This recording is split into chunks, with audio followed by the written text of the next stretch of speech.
l'humanité risque de disparaître. C'est ce que beaucoup de gens pensent, et notamment des jeunes, sur l'avenir de notre planète face au changement climatique. Surtout depuis que nous sommes bombardés de contenus sur les réseaux qui démontrent notre incapacité à résoudre ce problème. Si toi aussi tu penses que la fin est potentiellement proche, cette vidéo te sera d'une grande aide. Car dans cette dernière, je vais t'expliquer pourquoi la Lune est la solution au réchauffement climatique, à la pénurie des matériaux, mais aussi à tous nos problèmes actuels. Donc, si la Lune est vraiment la solution ultime, pourquoi on y retourne que maintenant et pas avant? Si depuis Apollo 17, plus aucun astronaute n'a mis les pieds sur la Lune, c'est surtout pour des raisons politiques et économiques. Au début des années 60, lorsque Kennedy a voulu aller sur la Lune, Apollo a été lancé dans un but idéologique et non scientifique. Même s'il a quand même eu quelques expériences qui ont été effectuées, cela n'était pas vraiment la priorité. L'enjeu principal était de battre à tout prix les soviétiques et montrer au reste du monde que c'était eux les plus forts dans cette guerre.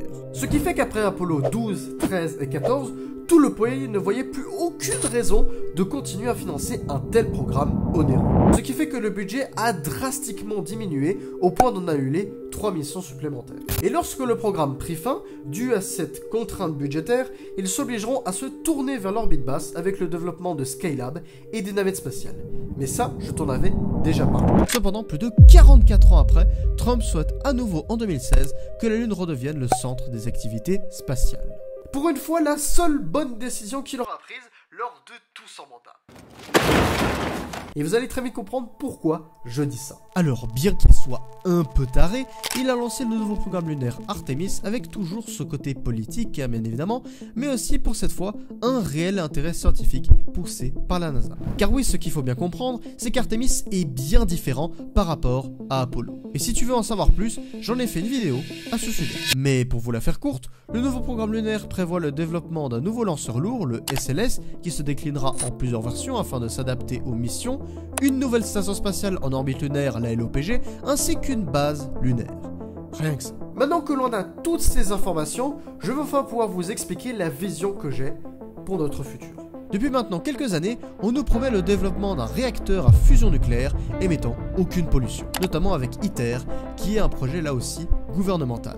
Cependant, pour fonctionner, ce dernier a besoin d'hélium-3, qui ne se trouve que sur la Lune et en très grande quantité. C'est pour cette raison qu'Artemis nécessite la construction d'une base lunaire au niveau du pôle sud afin d'abriter les astronautes et les machines qui l'extrairont. Mais la raison de pourquoi au pôle sud et pas ailleurs, c'est surtout parce que c'est un emplacement stratégique et économique.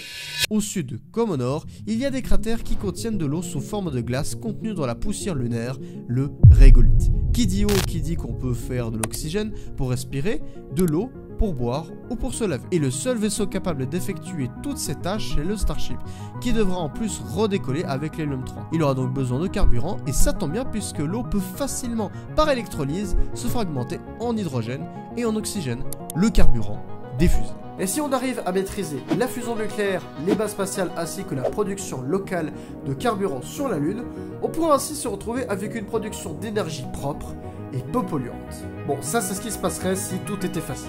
Mais en vérité, tout ce programme ainsi que la fusion prend beaucoup de temps et d'argent à pouvoir se concrétiser. Donc l'énergie non polluante, c'est pas encore pour aujourd'hui. Mais on finira par y arriver.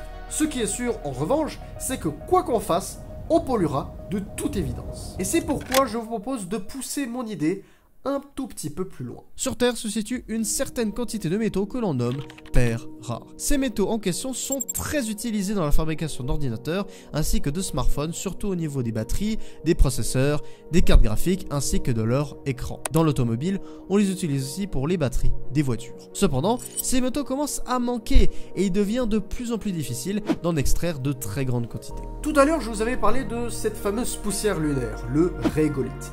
Et bien figure-toi qu'au sein de ces derniers, mais aussi dans les roches lunaires, ces métaux sont en très grande quantité et en abondance sur la Lune. Donc, vous voyez où je veux en venir. Si le programme lunaire est un succès et que l'accès à la Lune devient facile, les entreprises pourraient et devraient délocaliser toute leur chaîne de production sur la Lune. Et grâce à de la main-d'œuvre humaine et robotique, on se retrouve avec une production sans émission carbone et avec énormément de matériaux pour encore un bon bout de temps. Mais il n'y a pas que le matériel physique qui pollue. Les données aussi, et surtout celles contenues dans les data centers qui bouffent énormément d'énergie en eau pour conserver soit du contenu utile ou des vidéos moyennement utiles, mais qui flinguent notre attention. Mais quoi qu'il en soit, si on délocalise là aussi tous ces serveurs qui, une fois installés dans un cratère lunaire à l'ombre au pôle sud, avec juste un panneau solaire à l'extérieur au soleil, on peut obtenir une solution très intéressante. Pas d'eau pour le refroidir, de la lumière à l'infini, bref, le bonheur total. Et si on pousse le truc encore plus loin, en sachant que SpaceX prévoit une version full tank du Starship afin de le ravitailler en carburant, on pourrait ainsi le faire décoller par exemple de la Lune en profitant de la faible gravité. On économiserait ainsi du carburant et on pourrait beaucoup plus facilement explorer les planètes de notre système solaire comme Mars ou encore la ceinture d'astéroïdes qui comporte encore plus de métaux. Si la Lune venait à manquer, on pourrait extraire directement sur les astéroïdes comme 16 Psyche comportant assez de métaux afin de répondre aux besoins mondiaux. Ainsi, de fil en aiguille, la Lune deviendrait un véritable tremplin afin de devenir la première et véritable intelligence capable d'exploiter les ressources de notre système solaire. Bon, vous pourriez me dire qu'à ce moment-là, que je me suis un petit peu emporté. Même si cela ressemble un petit peu plus à un récit de SF ou à un univers de jeux vidéo, la question que l'on pourrait tout de même se poser, c'est est-ce que, là maintenant, c'est faisable?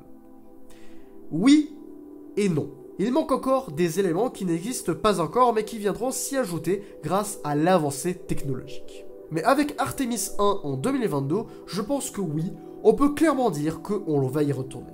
Cela risque de prendre encore du temps et en attendant, je vous propose de vous abonner à cette chaîne, ça m'aiderait énormément. Mais si on y parvient et que cela devienne vraiment une réalité, on pourra clairement dire que ce sera un petit pas pour Thomas Pesquet, mais un bond de géant pour l'humanité.